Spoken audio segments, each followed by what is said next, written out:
I realized I was codependent and I started doing the research, that's when I knew I had to write a book about codependency. Thank my experience with him for teaching me what I needed to learn, which is ultimately to let go. Namaste, dear ones. So today we're going to be talking about 9 boundaries narcissists violate. If you love this content, if you love learning about narcissism, codependency, self-love, and issues that have to do with being the adult child of a dysfunctional, immature parent, don't forget to click the subscribe button and the notification bell. This way, every time I upload a new video, you, dear one, will be the first to know. First of all, I want to say thank you so much for being here. Thank you so much for being dedicated to personal development work, to raising the bar on our level of consciousness, to choosing to live above the veil of consciousness rather than below it. If you come from a dysfunctional family, it is not your fault that your subconscious mind has been programmed against you, that you live in survival, that you associate fear with peeling yourself off the wall. That's very normal. It's not uncommon for those of us who come from dysfunctional homes to be afraid to speak our truth. That's why so many of us play it small. And I'm so glad that you are here trying to find a way to play it big, trying to find a way to make your best self shine in spite of what's happened in the past. So today we're going to be talking about the types of boundaries narcissists push. And this is a really important topic because those of us who have come from dysfunctional families, we don't even know what a boundary is. In our house, when I was growing up, it was about every 2 to 3 days before the house exploded. I could literally count on my fingers the amounts of days where the house was quiet, where mommy didn't explode or daddy didn't explode. I'm so grateful that I learned to realize that shadows are the result of negative childhood experiences or negative feedback. So part of my shadow was, Lisa, you're not enough, right? And running from that, trying to be perfect, trying to be perfect, trying to be perfect, trying to be good enough. Avoiding this, hey, you're not enough stuff from the outside. And not knowing that the negative feedback from my childhood taught me or helped me create a shadow. This idea that you're not good enough. And it wasn't until I stopped the madness in my own mind and I let everything go that I knew. It is so scary to wake up and go, where am I? It's like Rumpelstiltskin syndrome. Like, how many of us got the message that it was selfish to take care of the self? It's selfish to think well of yourself. You should think poorly of yourself. You don't know what a boundary is when you come from a dysfunctional home. No one's teaching you. Mom and dad are walking around stoic. They don't show emotions. Or mom and dad push your emotions down. Or mom and dad stuff their own emotions. Or mom and dad have no ability to emotionally regulate. So where are the boundaries? Siblings are attacking one another. Mom has a golden child. Dad has another golden child. One child's a scapegoat for mom, another child's a scapegoat for dad. Children don't even have a chance to get along in narcissistic families. It's so sad, but it doesn't have to be that way. You are a conscious human being. You have choice. Isn't that beautiful, dear one? You're not a silverback gorilla. You're not a flamingo hanging out in the Florida Keys somewhere. You get to be whatever you want to be. But that's difficult because to make that choice, you have to turn from everything you've ever known. That's scary. Because the brain is designed for the familiar. The brain bucks that which is unknown. It's a safety default mechanism of the brain. In the familiar, we know what to expect, but that keeps us stuck and that keeps us small. And make no mistake, if you're here trying to recover from codependency, I can guarantee you, if you stay on this path long enough, you, dear one, will experience a spiritual awakening. You will realize the first part of your life was all a bunch of matrix gobbledygook. You were drinking the Kool-Aid, you just didn't know it. And so were your ancestors, your mom, your dad, your sisters and brothers, your husband, your wife. But you have an opportunity to awaken. And so that's why I wanted to create a session around boundaries. Because if you came from a dysfunctional home, you're like, what's the boundary? No one respected me. I wasn't allowed to talk. I wasn't allowed to feel. So emotional boundaries. You have a right to experience your own emotions. Imagine that. Think about that for a moment, dear one. You have a right to feel your feelings. Amazing. So when we have emotional boundaries being crossed, this idea is that the person we're dealing with is telling us that we don't have a right to feel what we feel. We don't have a right to be autonomous. You have a right to take care of yourself. But when you're dealing with the narcissists make it impossible for you to hold on to what you think, to hold on to what you feel. The narcissist will also blame you for what they feel. So we're losing this ability to see other people as autonomous 3D human beings, because the narcissist says, I'm angry, I punished you, I did bad things to you, I hit you, I smeared your name, I lied about you, I tried to destroy your business, but you made me do it. You see how the narcissist makes you responsible for their feelings? That's crossing an emotional boundary. So if they harm you, you deserved it. This is the message that you will receive. They were in their right to become enraged. Narcissists wish to control your emotions. They want you to feel what they want you to feel, thereby causing you to live in denial of your own reality. So emotional boundaries get crossed in various ways. And the more you understand and recognize how emotional boundaries get crossed, the better you are prepared in your relationships when you are speaking to other people. So recognize that you have a right to feel your feelings, and other people have a right to feel their feelings. This is how we level up our consciousness. And we, in that space, once we see that clearly, it's like, if I'm unhappy, it's my job to make myself happy. I might have to set a boundary. I might have to go no contact. I might have to shutty. I might have to level up my education. I might have to change where I live. I might have to cut certain people out of my life. I might have to change things. And so when we're up-leveling our consciousness, when we're doing this, we are ultimately finding freedom, emotional freedom. Because if I can take responsibility for how I feel, I let you off the hook. But here's the beauty of it. I now expect you to take care of you. I no longer allow you to blame me for your anger, for your alcoholism, for your drug addiction, for your gambling addiction, for your porn addiction, for your sex addiction, for your inability to keep money in the bank. I no longer allow you to blame me for why you keep getting into trouble. So the next one, financial boundaries. You have a right to make your own money. You have a right to spend your money the way you wish. You have a right to buy what you want to, when you want to, and to spend your money how you see fit. You have a right to spend your money on yourself, making sure you are well taken care of. So you have a job, you have a right to live in the apartment that you want to live in. You have a right to buy the car that you want to buy. When you are dealing with a narcissists, however, feel like and want you to believe that you're responsible for taking care of them. So what does that mean? Your money is their money. Their aim is to get you to pay for what they should be paying for themselves. They have no problem spending your money, dear one, but will become angry, bitter, sneaky, and resentful if you expect them to spend their money. Narcissists will use your money. If the well runs dry, they will discard you. A narcissist will expect you to pay for their DWI tickets. They'll expect you to take the money that you made for the week and to bail them out of jail. And they will expect you to compensate for their mistakes. And they won't care because it's all about them. The next boundary is the self-care boundary. So you have a right to self-care. You have a right to love the self. You have a right to make you a priority. You have a right to educate yourself, to exercise, to eat well, to buy yourself the clothes that you desire, to read, and to do the things that empower you. Now, here's the issue. A narcissist doesn't want you to self-care. This is a huge red flag. Right. And so a narcissist will see any attempt made by you to take care of yourself as a threat. So be on the lookout for that. The narcissist will sabotage your ability to self-care. They might withhold money from you. They might mock you. They might insist to your children that you're selfish because you're taking care of the self. They may throw away the books that you're reading. They may fake being sick so you can't go to that yoga class. They'll throw a temper tantrum just when you're about to go take a hot shower or go for a walk. Or they'll guilt you when you dare to spend time without them. So these are the red flags that someone is violating your self-care boundary. Conversational boundaries. You have a right to be heard.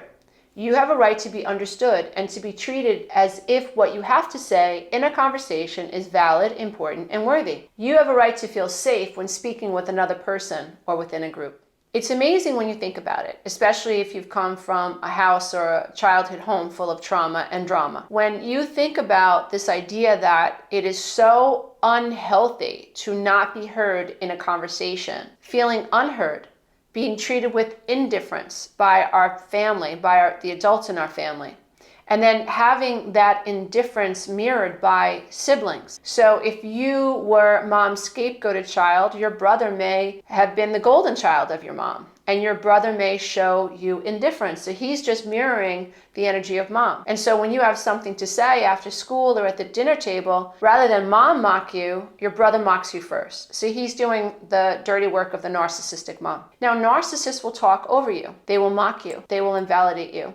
They do not hear you. Your words will be twisted. Your words will be devalued. You'll be talked over. And you will be told that what you have to say is irrelevant. Another boundary is a sexual boundary. Sexual boundaries refer to what you are comfortable with regarding intimacy. You have a right to say yes and a right to say no when it comes to sexual experiences. You also have a right to be in a monogamous relationship if that is what you wish to be in.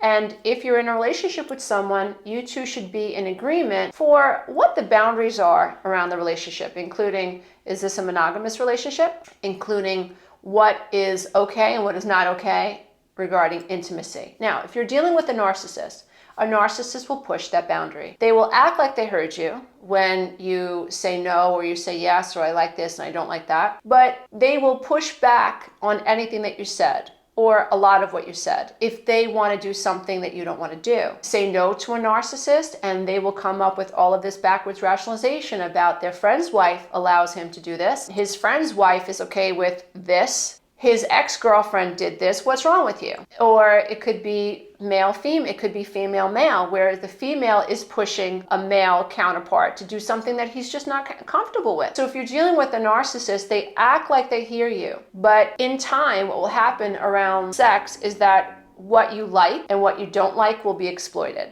So that's a huge red flag. So physical boundaries. These refer to your person, your body, and your space. This includes your right to say no to touch and to your preferences in all things that concern your body and space. Do you like public displays of affection, or are you uncomfortable with that? What kind of touch do you enjoy?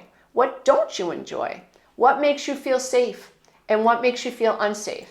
How much personal space do you need to feel comfortable in your relationship? Now, these are the types of things that hopefully you're learning to be more verbal and authentic about in a relationship, although it does take time to develop this type of authenticity, because authenticity is tied to vulnerability, and vulnerability is tied to fear, and oftentimes fear is tied to childhood trauma and bad memories and negative feedback from the environment. So this is really a heroic journey to be able to be honest with the self and to be able to say, this is what I like and this is what I don't like. And then to be able to verbalize that with another person, you're risking this person walking away from you. You have to be willing to risk whoever you're dating, even married to, you have to be willing to risk them abandoning you and rejecting you to save the self. In other words, like, it is not okay to cling to someone at the expense of yourself. It is not okay to lie to yourself,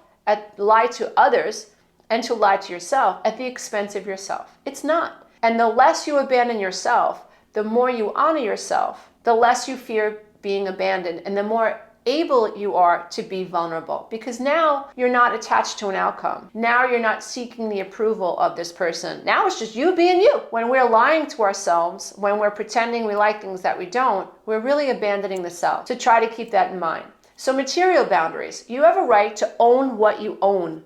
You have a right to do what you want with what you own. Now, narcissists will use your things without asking. They will take your car. They will eat your food. They will borrow your clothes or take your clothes, give your items away, and guilt you into allowing them to take what is rightfully yours. Dare to say no to a narcissist and you will be shamed and emotionally manipulated into feeling guilty for daring to exert rights over your possessions. So you're at work, you have a community refrigerator. There's a narcissist in the group that continues to eat your yogurt bowl. Every day you come in, you put your food in the refrigerator, and there's some narcissist in your office that doesn't give a damn that this is your food. You go through the trouble of putting your name on the container, it doesn't matter. The narcissist sees that, doesn't care, and thinks, what's for lunch today? And they actually eat it. And when you ask them who ate it, they will not tell you. Or if they do, They might admit that they did it, but they don't care. They'll say things like, what'd you put it in the community refrigerator for? Well, if you didn't want anyone to eat it, you shouldn't have put it in the refrigerator. All of this backwards rationalization to justify poor behavior. Don't get caught up in that, because that's a trap. Because a narcissist wants you to reveal how you feel, right? That's the goal. And the more emotional you are, the more of a narcissistic supply you become, because they don't care about you. They don't care that you're hungry. They don't care that you're saving your pennies, your nickels, and your dimes. You're making your own lunch because you're trying to put your kids through grammar school. They don't care. Or you're trying to buy your kids a pair of glasses. You don't matter. And this is so hard for us to wrap our minds around. But once we wrap our minds around and we detach from this idea that other people have consideration the way you do, and you would never eat someone else's lunch or never take someone else's food out of the refrigerator, you would never do that. You have to wrap your mind around this idea that not everybody's like you. Blows your mind when you think about it. And it makes you kind of feel a little bit unsafe because your fairy tale illusion of the world has been shattered. This idea that people out there they're predator type personalities, they're parasitic, they live off of other people and they don't care about how other people feel is freaking terrifying. And that's why so many of us, keep the rose-colored glasses on and we give everybody the benefit of the doubt. We believe there's good in everybody, and oftentimes you're the one that gets exploited. But it's awesome and it helps develop resilience when we just accept that not everybody is like you. Not everybody is considerate. Not everybody has empathy. If you identify someone in your life that has no respect for your physical boundaries, you need to recognize that as a red flag. I hear this a lot with my clients who have roommates, and they happen upon a narcissistic roommate that takes her shoes, right? And then goes to spend time at her boyfriend's for the weekend and never even tells her roommate that she took her shoes. And then when the roommate is confronted about taking the shoes, she lies. And then when the roommate comes back on Monday, suddenly the shoes appear, right? And then the roommate that took the shoes is angry and then begins to gaslight my client who knows that her roommate took the shoes, trying to convince someone that what they think is inappropriate so that they can avoid responsibility, because a narcissist doesn't want you to catch them. If that means we need to put a lock on our door, and if that means that the other roommates are a little ticked off that we're suggesting that they don't respect boundaries, then that's what it means. That is what codependency recovery is all about. I'm going to honor reality, and where I need to set a boundary, I will set it, and how you feel about it has nothing to do with me. I've been put in a position where I need a boundary, and now I'm going to set the boundary. And if that ticks you off, well, maybe you shouldn't have crossed the boundary. Spiritual boundaries. You have a right to believe what you believe and to believe in what you want to believe in. You have a right to practice whatever faith you feel most in alignment with. Narcissists will either negate or devalue what you believe or coerce you into believing what they believe. If you do not believe in a particular faith and a narcissist does, they will devalue you and your choices. So spiritual boundaries are those boundaries that we have a right to honor that has to do with our faith or our lack of faith. You have a right to feel what you feel. Remember, this is a journey. You're trying to unfold. My point is most of us are evolving our ideas about our higher power over time. So it's totally okay wherever you are, whatever you believe. This is your path and this is your journey. People who are healthy accept you. Like wherever you are is wherever you are, and that's where you need to be. You're an individual. But I accept what you believe, and I don't judge what you believe, and I don't think less of you because you think differently than me. We're just at different places, mentally and emotionally, and that's okay. But wherever we are, we need to accept where we are. This is healthy. Someone who is more narcissistic is going to suggest that you don't have the right to feel and think what you think when it comes to higher power. The last boundary we're going to talk about is called time boundaries. I wanted to offer some context to the innumerable ways a narcissist violates you as an autonomous human being. And I wanted to bring light to the various ways in which you have a right to see yourself as a separate autonomous human being from other people. And I wanted to help you understand the many ways in which you have a right to exercise your right over your boundaries. So the last one is time boundaries. So you have a right to spend time as you see fit. You have a right to budget your time and to do the things you want with your time. Narcissists will exploit your time. Narcissists will do what they can to make sure your time is spent babysitting their ego, praising them, boosting them up, catering to them, and making them the center of your world. Your time is not your time. You will be guilted or shamed for daring to take care of yourself and not putting them first. The expressions that you'll hear a narcissist say are, why couldn't you look at the PDF I sent you? What were you doing that was so important? Did you have a look at my pictures? What do you think about that picture? I took a picture of that sunset and that bird and that seagull. And what do you think about that? And I put this outfit on today and I sent you pictures. I need your opinion on that outfit. Narcissists don't see people as they are. We are props in the life of a narcissist. They feel entitled to exploit your time and to demand that you pay attention to them, because what they're seeking is a manipulation. They're trying to manipulate this sense of importance out of you. You see, when you say, bravo, that's awesome, right? They feel good about themselves. You have given them the boost that they need. So their mask stays in place, and they'll get angry at you if you don't affirm them. Just if you peel yourself back from it, it is maddening. But once you see it, it's like toothpaste out of the tube. You can't get the toothpaste back in the tube anymore. And then as you begin to recognize that a narcissist is monopolizing your time and crossing that boundary, that's when you begin to pull yourself back and pull yourself back. Give them the message that you are no longer their source of narcissistic supply. The shop has been closed. No more narcissistic supply here. We're going to have fair communication. I'm going to get the feeling that you care and you are considerate of my time. And so it's difficult to peel ourselves out of these situations, but it starts with seeing the hole in the wall. Most of us are in a boat. I just got an image of a boat in my head. We're in a boat. We've got a bunch of little holes, and we just keep paddling. The narcissist is drilling holes in our boat, but we just keep paddling. We keep paddling. We're so afraid to confront the narcissist and throw them overboard. No, I'm just kidding. I don't advise throwing anybody overboard, okay?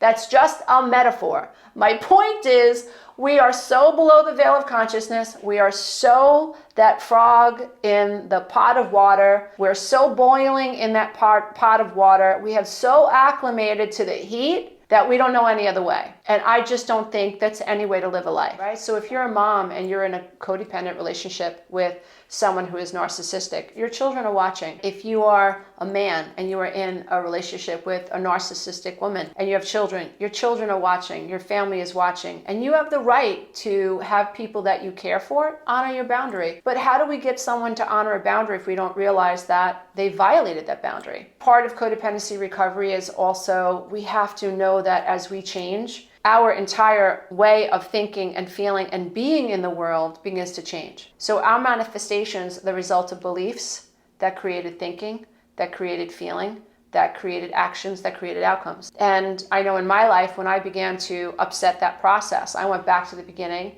and I understood my beliefs and then I changed them. And then when my beliefs began to change, my thinking changed. And when my thinking changed, my feelings changed. So I was vibrating with a different frequency. And as I began to vibrate differently or resonate on a different frequency, my actions changed. And that upset the entire family system that I was in. And that was really scary. That was really, really scary. And that is where I really relied on what I was learning about codependency and seeing the long-term goal, keeping my eye fixated on the goal, which was being in a healthier relationship one day or just being out of an unhealthy relationship. And I just knew that everything that I was going through, I was going to have to walk through the fire. My therapist at the time said, listen, it took a while to weave this marital blanket, and it's going to take a while to unweave it. But it was tough, I got to tell you, unweaving that blanket, because all of my fears came true. Everything that I was afraid of came true. I had an emotional, mental breakdown. I came to realize that I wasn't only codependent, I was struggling with love addiction, and I was in severe, severe withdrawal, and I was not making good decisions.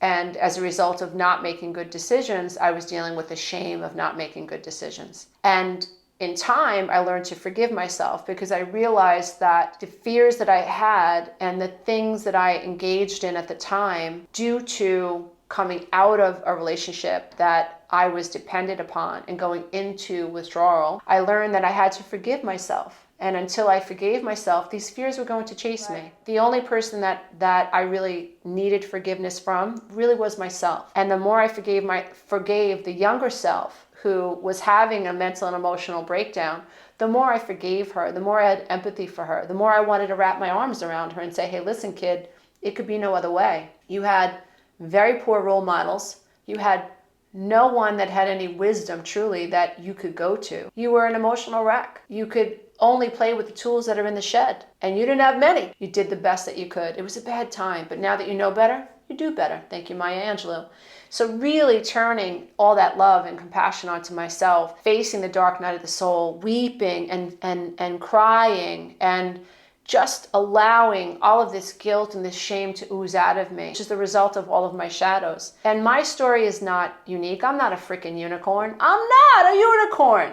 We all go through this stuff. We're all here to evolve our consciousness, and we're all here to forgive the self. But my point is that we're here for such a short amount of time, and we focus so much on the mistakes that we make. And the more we focus on them, the more a narcissist will exploit them. So as someone who has really embraced the self-forgiveness, self-acceptance journey, I can tell you that the more you forgive yourself, the more those fears dissolve. And that really is important. Let people talk. Narcissists will never tell the entire story. They'll tell a very small portion of it, and they'll leave the most important parts of that story out. We have to accept that. They're going to smear your name. They have to, because they can't be the one that you left, because they're not good enough. They can't be the one that you abandoned. So there has to be something defective about you. You had to do something to leave. It has to be your fault.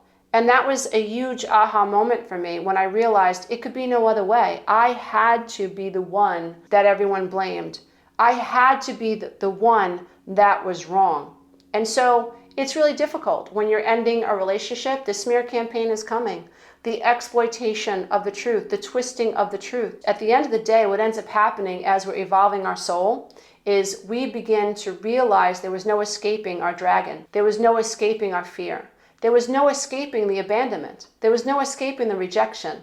But that's okay, because if you stay close to this path, you learn that you are always enough. You learn that you can find people that resonate with you. You can love the self. You can recover from childhood trauma. You can ease yourself. You can heal from anxiety. You can heal from depression. You can end your codependency. You can stop seeking approval. You can stop being needy in a relationship. You can learn to set boundaries. You can say no more. It takes time. I think I become. What I feel, I do. What you think and you feel affects how you behave in relationships. And as your thinking and feeling changes, you change in a relationship. And guess what? The whole relationship changes. And that's when you really have to be strong. The relationships that were good, they get better. The relationships that were never good, they fall apart. So you have to hold on for the ride, because things are going to change. We also have to give people an opportunity to adjust to our new self. I was totally willing to give the people in my life time to adjust to new Lisa. To the Lisa that was going to set boundaries. To the Lisa that wasn't going to be shushed anymore.